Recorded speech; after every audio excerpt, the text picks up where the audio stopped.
I was really pleased with the start of the game, with our energy level.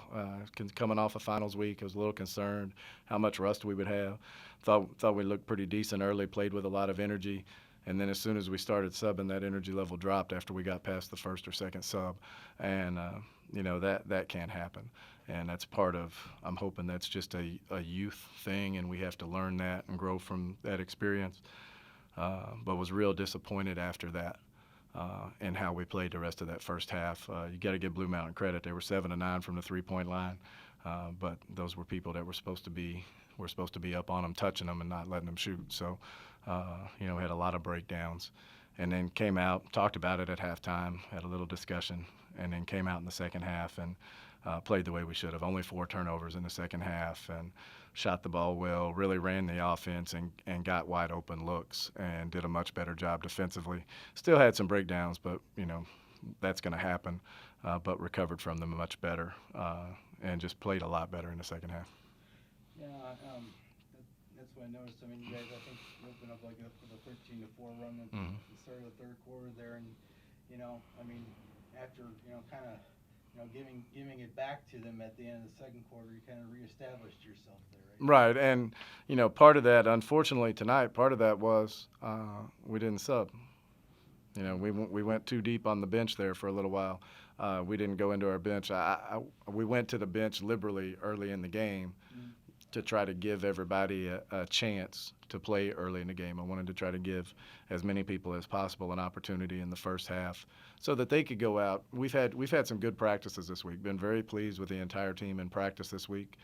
We've had some people like Taylor Reese that have had great practices and earned the right to have an opportunity in a real game to showcase what they can do.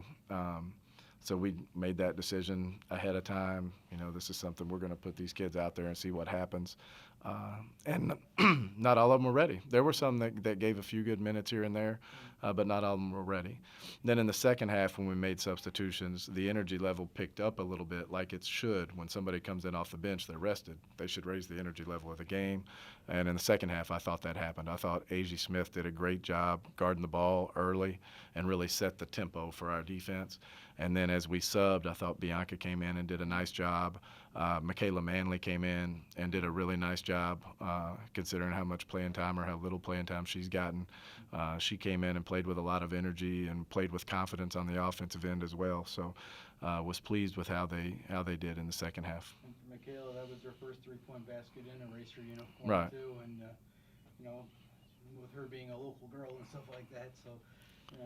She's been shooting the heck of it out of it in practice. She's had a great week of practice, and what we saw this week in practice is what we saw this summer and during the first 3 or 4 weeks of practice. But then as we got closer to games, it seemed like she tightened up some in practice and hasn't been as good. But this week, maybe it's because she finished with her finals and she probably got a 4.0 GPA and she's real excited and feeling herself now. But I was very pleased with how she played, and she took advantage of her opportunity. Got a 2-game winning streak going into a road trip. I assume your team has a little confidence building, right?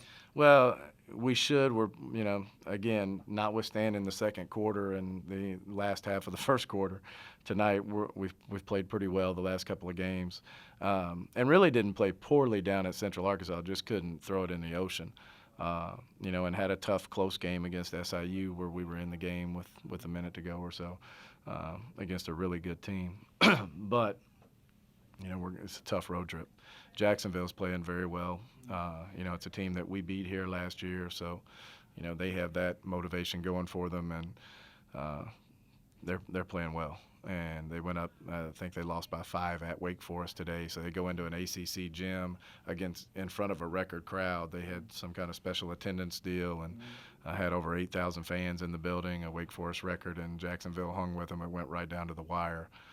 So they're playing very well. We're going to have to go in and really be locked in on Jacksonville University. I'm a little concerned maybe our kids are excited about the opportunity to play against Florida State, and that we look past JU, who is an outstanding team, and then Florida State's a Final Four contender. I know they're 10th or 11th in the polls, but they just dropped their game to UConn, so they dropped a little bit. They have everything.